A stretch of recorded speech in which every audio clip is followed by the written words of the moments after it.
এখন আমাদের কাছে যত পেশেন্ট আসে অ্যাসিড পেপটিক ডিসঅর্ডার বা অনেকে বলে যে প্রচুর হাইপার অ্যাসিডিটি হয়ে যাচ্ছে, মুখে টক জল উঠে চলে আসছে, অ্যাবডোমিনাল পেন নিয়ে, এইসবের ক্ষেত্রে যদি আপনি পেশেন্ট দেখেন, বেশিরভাগ পেশেন্ট কিন্তু অ্যাসিড পেপটিক ডিসঅর্ডার এন্ডোস্কোপি করে দেখা যায় যে ডুওডেনাল আলসার বা পেপটিক আলসার আছে, সেরকম নয়। কিন্তু দেখা যাচ্ছে যে আপার যে এন্ডোস্কোপি নর্মাল, কিন্তু পেশেন্ট একটা হিস্ট্রি দিচ্ছে একটা স্টোমাক পেন বা অ্যাবডোমিনাল একটা ক্র্যাম্পি টাইপের পেন, যে পেনটা খাওয়ার পর বেড়ে যাচ্ছে এবং ডেফিকেশন বা পায়খানা করে ফেললে, পায়খানাটা হয়ে গেলে একটু ঠিক হয়ে যাচ্ছে বা বেটার ফিল করছে।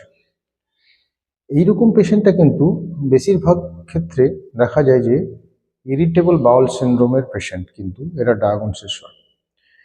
এছাড়া পেশেন্ট যে সমস্ত সাইন সিমটম নিয়ে আসে, সেটা হচ্ছে একটা পেটে গ্যাস উৎপন্ন হচ্ছে বা ব্লোয়েটিং হচ্ছে, একটা পেটের মধ্যে একটা আনইজিনেস ফিল হচ্ছে, এবং পেশেন্ট কখনো হচ্ছে যে স্টুলের যে ফ্রিকোয়েন্সি সেটাও চেঞ্জ হয়ে যাচ্ছে, কনসিস্টেন্সি বা কখনো হচ্ছে পাতলা পায়খানা হচ্ছে, কখনো আবার ফর্ম স্টুল হচ্ছে।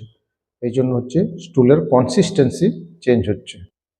পেশেন্ট অনেক সময় কমপ্লেন করে একটা ফ্ল্যাটাস পাস করছে বা প্রচণ্ড বাতকর্ম হচ্ছে, সঙ্গে হচ্ছে একটা ফ্রিকোয়েন্সি বা ইনক্রিজ একটা ফ্রিকোয়েন্সি বাড়ছে, যেটা হচ্ছে ফাশিং অফ ইউরিন, পেচ্ছাপ করতে যাচ্ছে ঘন ঘন।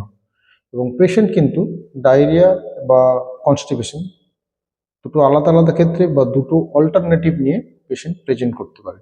এইসব ক্ষেত্রে বলি আমরা যে পেশেন্টের ইরিটেবল বাউল সিনড্রোম হয়েছে। এবার ইরিটেবল বাউল সিনড্রোমের ক্ষেত্রে আমরা যে ক্রাইটেরিয়া দিয়ে পেশেন্ট ডায়াগনোসিস করি সেটা হচ্ছে রোম 4 ক্রাইটেরিয়া। রোম 4 ক্রাইটেরিয়া কি বলছে, যে পেশেন্টের একটা রেকারেন্ট অ্যাবডোমিনাল পেন হচ্ছে বা প্রায় ঘন ঘন পেটে ব্যথা হচ্ছে, যেটা হচ্ছে অন্তত পক্ষে একদিন সপ্তাহে হচ্ছে, ফর লাস্ট 3 মান্থস, 3 মাস ধরে হচ্ছে। এবং এই পেনটা সঙ্গে যদি আর যে কোনো দুটো বৈশিষ্ট্য থাকে, তিনটে বৈশিষ্ট্যের মধ্যে, তাহলে আমরা ডায়াগনোসিস করি যে এটা একটা কেস অফ আইবিএস বা ইরিটেবল বাউল সিনড্রোম। সেই তিনটি ফিচার্স কি কি না, এই যে অ্যাবডোমিনাল পেন, এটা হচ্ছে ডেফিকেশনের সঙ্গে সম্পর্কিত হতে হবে। মানে অ্যাবডোমিনাল পেন হবে, তারপরে ডেফিকেশন হবে বা পায়খানা করতে যাবে, তারপরে সে বেটার ফিল করবে। অথবা যে স্টুলের যে ফ্রিকোয়েন্সি এটা চেঞ্জ হয়ে যাবে, ধরুন ঘন ঘন পায়খানা করতে গেল বা কনস্টিপেশন হয়ে গেল, অথবা change in the form of stool, বা পেশেন্ট কখনো হচ্ছে কনস্টিপেশন নিয়ে প্রেজেন্ট করছে বা কখনো খুব শক্ত পায়খানা করছে, কখনো পাতলা পায়খানা করছে। এই তিনটি ফিচার্সের মধ্যে যদি দুটো ফিচার্স থাকে, তাহলেই কিন্তু আমরা ডায়াগনোসিস করি যে পেশেন্টটার সম্ভবত ইরিটেবল বাউল সিনড্রোমে ভুগছে। আর একটা কি, এই যে সিমটম অনসেট অন্তত 6 মাস আগে থেকে হতে হবে। এবার যদি পেশেন্ট আপনি ডায়াগনোসিস করতে পারেন যে case of irritable bowel syndrome, তখন পেশেন্টের মেইন ট্রিটমেন্ট কিন্তু হচ্ছে lifestyle modification, yoga therapy, meditation এবং কগনিটিভ বিহেভিয়ার থেরাপি বা সিবিটি। তারপর হচ্ছে ডায়েটে যেটা হচ্ছে লো ফুড ম্যাপ ডায়েট। নেক্সট হচ্ছে মেডিকেশন, অ্যান্টিস্পাজমোটিক, নিউরোমোডুলেটার্স, পিপিআই বা প্রোটন পাম্প ইনহিবিটার, যদিও যাদের ক্ষেত্রে খুব বেশি গ্যাস অ্যাসিড হচ্ছে। ফার্স্ট হচ্ছে যোগা থেরাপি এবং মেডিটেশন কেন করা হয়, এটা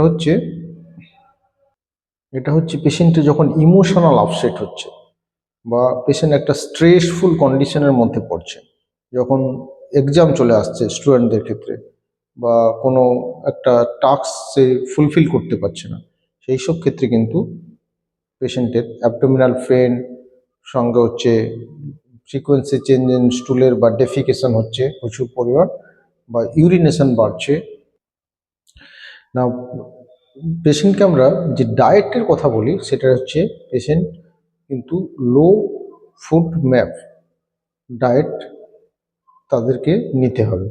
কারণ যদি হাই ফুড ম্যাপ ডায়েট নেয় তাহলে কিন্তু পেশেন্টের যে sign symptom, that means abdominal pain associated with defecation, increase frequency of stool, বা ইনক্রিজ হচ্ছে যে কনসিস্টেন্সি অফ স্টুলের যে change in the consistency of stool, এগুলো কিন্তু বাড়তে থাকে হাই ফুড ম্যাপ ডায়েট যদি ইউজ করে। এবার আপনাকে দেখাবো যে লো ফুড ম্যাপ ডায়েট কি এবং হাই ফুড ম্যাপ ডায়েট কি।